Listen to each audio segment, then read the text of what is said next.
So what is happening, everybody? We're going to do Zelda 2, The Adventures of Link. I am going to do this one like I did the original Legend of Zelda. I'm going to do it in more episodes. That just breaks it up nicely because it's going to take me 3 or 4 hours to beat this game. But yeah, there are differences from the first one, which I thought was kind of refreshing. There are towns in this one, which was nice. There are different things too, like you actually get 3 lives before you have to use a continue, where the other one where you had hearts, and once your hearts ran out then you had to continue. There is a life bar in this, as we'll see, but there is a story right here, so we'll let you read that.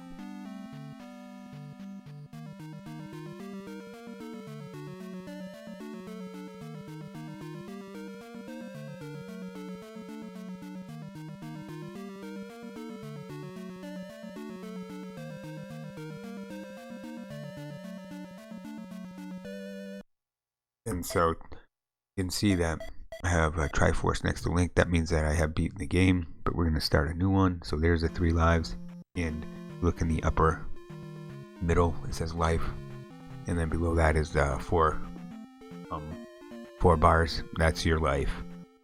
Now this is an overhead view right here, but then the Yellow Brick Road is really your safe zone. Once you step out of the Yellow Brick Road, then you can be attacked by random enemies here. And these are bits and bots. And I'm going to go over this too, because you use experience points really to gain levels. And I'm going to aggro another bot here. And if you look in the upper right, it says 10 out of 50. That's the experience I need. I need 50 to gain a level. And there's an experience tree, and we'll kind of go over that. And you can kind of manipulate that through the game, which is kind of helpful, but again, I'll go over that. So you're not really meant to go into this cave right now, because it's dark in the caves, and you need a light source. We don't have one, but I'm going to go there because there is an item that we can get, and it's not too difficult to kind of maneuver around the cave, so we'll see. You get a look at the bottom though. Look for the kind of creepy crawlies there. That indicates an enemy. So there's a total of 3 enemies here. So that's a point bag, and a point bag is just experience points. So if I click that, so now I can get life, or I could cancel to bring up the next, which would be magic. But I am actually gonna get to life, and as you can see, still have 32 experience points, but out of 100, so I need my 170 more to get experience. Now that's our first magic container. What that will do is, if you saw in the upper left, I had 4 bars of magic, and after getting the magic container, now I have 5. This game does use magic and spells along with items, and so that's kind of a new addition, kind of a cool addition, I say. And sometimes you can get fairies, as you just saw. I am going to try to aggro some of these enemies just so I can gain more experience. So more bits and bots. I'll try to go over the enemies as well. I'm going to go into this bush. So these are eggs. They're not called keys anymore. They're actually called eggs.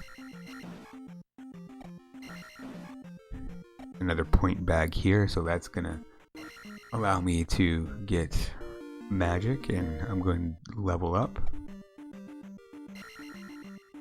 So now next level up is 150. I'm going to head towards the first town. And there is a boulder here, and right now I can't destroy it or access the further down the Yellow Brick Road, so I'm going to go into the first town.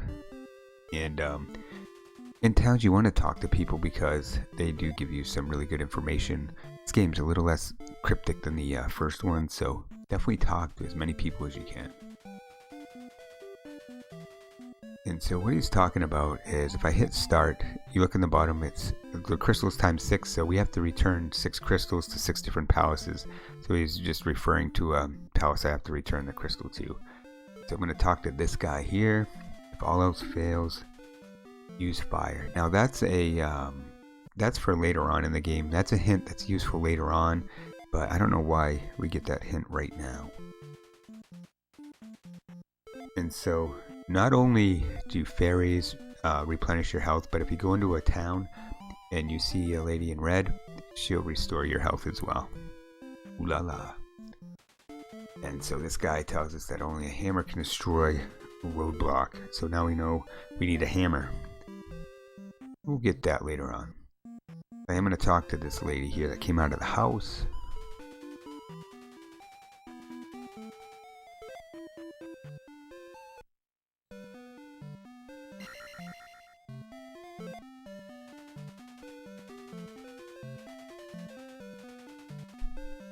And another great useful bit of information.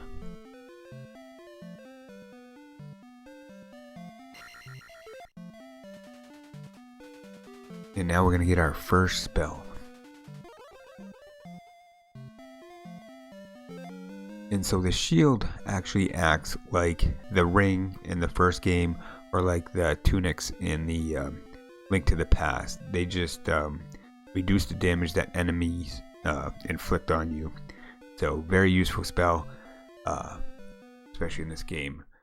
So because I have magic 2, it only requires like actually I'm gonna go over this in a moment. Hold on a second. Get candle in Papyrus Palace, go west. That's kind of confusing because I'm actually gonna head northeast, at least in my direction at looking at the screen. I'm not really sure. That can be kind of confusing.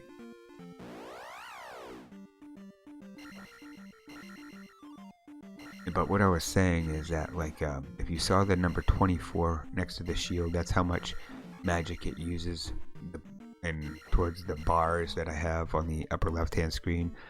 If I only had magic 1, level 1 magic, then it would actually be 32 magic that would be required to use the shield.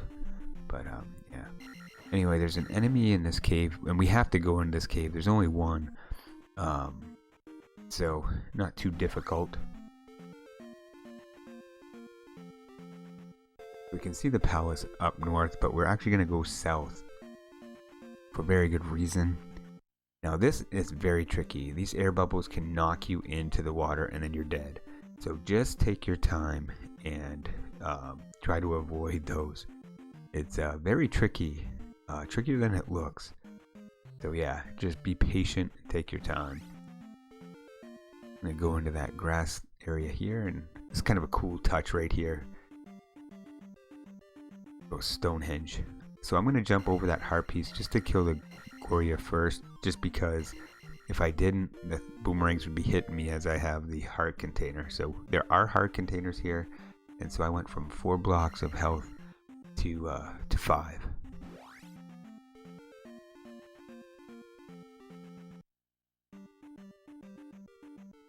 Now just being really careful.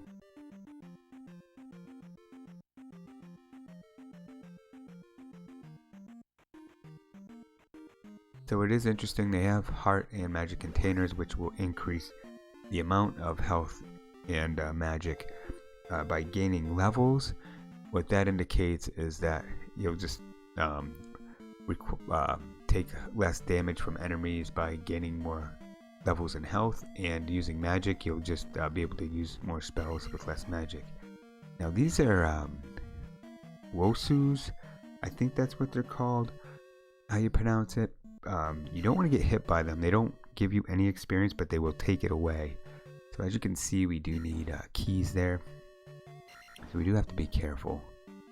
Try not to get hit by those, because you want to try to keep as much experience as possible, especially early on, because the game is not easy. So these bots move like crazy, so try to stay back and wait till they come to you. So these are Staphos, common enemy in all Zelda games, and there is the first key.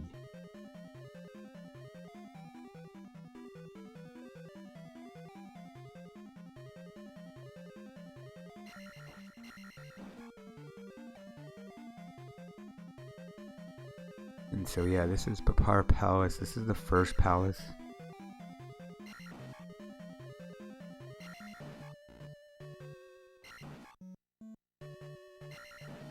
And it's all about just really finding all the keys. In this one, you'll end up using every key that you find in the palace. It's not like the first one where you can, oh, I'll find a key and I'll save it for the next dungeon. There's no way of doing that. Your path is pretty set, and you have to use the keys where you have to use the keys. Some more staffos. And we passed the bubble, which is a common enemy. And bubbles in the first one would render your sword kind of useless for a time. In this one, they actually take your magic and your health, but you actually can kill them in this one. It just takes a crazy amounts of hits. And so I am actually going to cancel because I don't want to increase my life. I want to increase my attack. And so if I needed to, I could gain more health. I mean, if I was low on health, I could use that fairy to the right, but I'm not going to because I have full health. So save him for later, or the fairy for later. Another key. There is another key further along here, so keep going.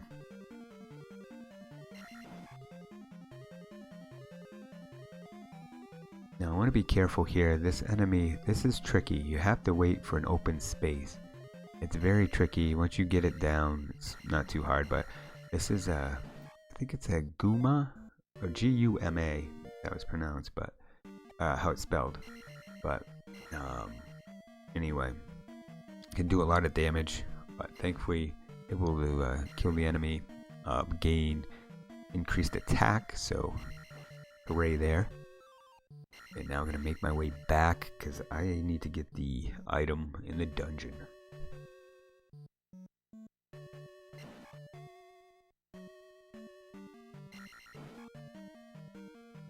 Again, just avoiding getting hit by those enemies just so they don't take any experience points from you.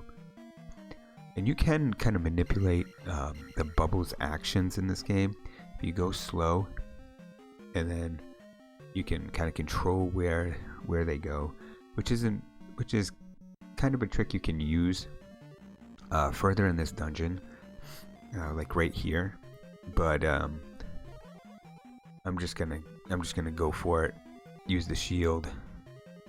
As you can see, it's kind of like the red ring. But I'm just gonna keep going. And I'm gonna wait for these bots. There we are. Because they just move sporadically. Now there is a point bag here that you can get. It's not hard, but you just... There we are. It just happens fast, that's all. I'm trying to get a...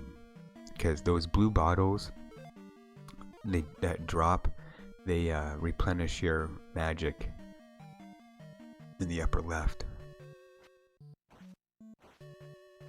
And so this guy moves kind of crazy as well, so just gonna take it slow. Here we are. Oh, a point bag drop. That is great because that's 200. And so now it's a decision time.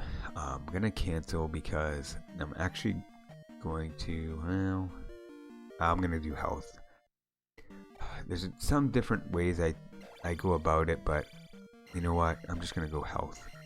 Sometimes I'll, if I get a point bag drop there, I'll actually cancel and work towards my attack, which is 500. But you know what? To be smart, because I haven't played this game,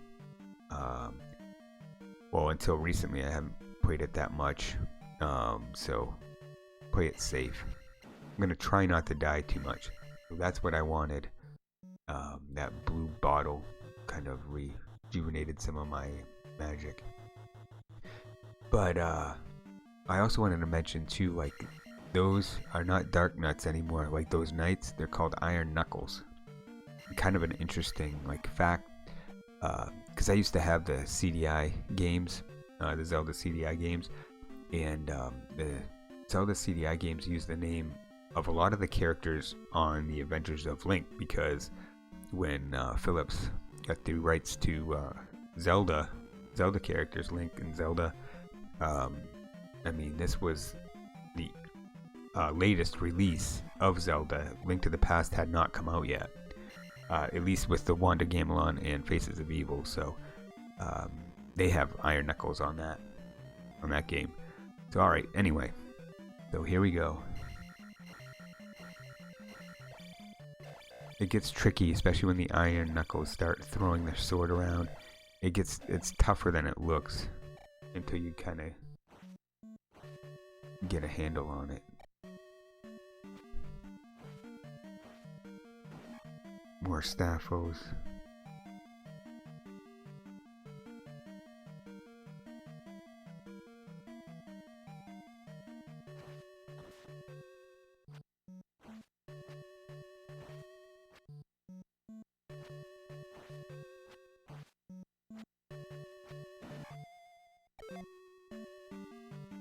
And let's see. I'm gonna cancel here because I might be able to get increase my attack before I get to the boss. Or actually, after defeating the boss here, we'll see if I get lucky. Yep, I did. A point backdrop. And so I'm gonna cancel and then go to attack, increase my attack. So that's kind of like how you can manipulate the experience tree to really get to what you need to or what you want. But that stinks though. I don't have enough magic to use the shield on the boss. I'll just have to be careful not to get hit. But having the increased attack will make it I won't need as many hits. So you have to jump. This is Mazura, and you have to hit him in the head and try not to get hit. But a cool looking enemy, and so I was able to defeat him fairly easily there. And so I'll get the key, and I'm gonna return one of the crystals. By returning one of the crystals, you're gonna see on the upper right, I'm actually gonna gain experience to my next level, which is 300.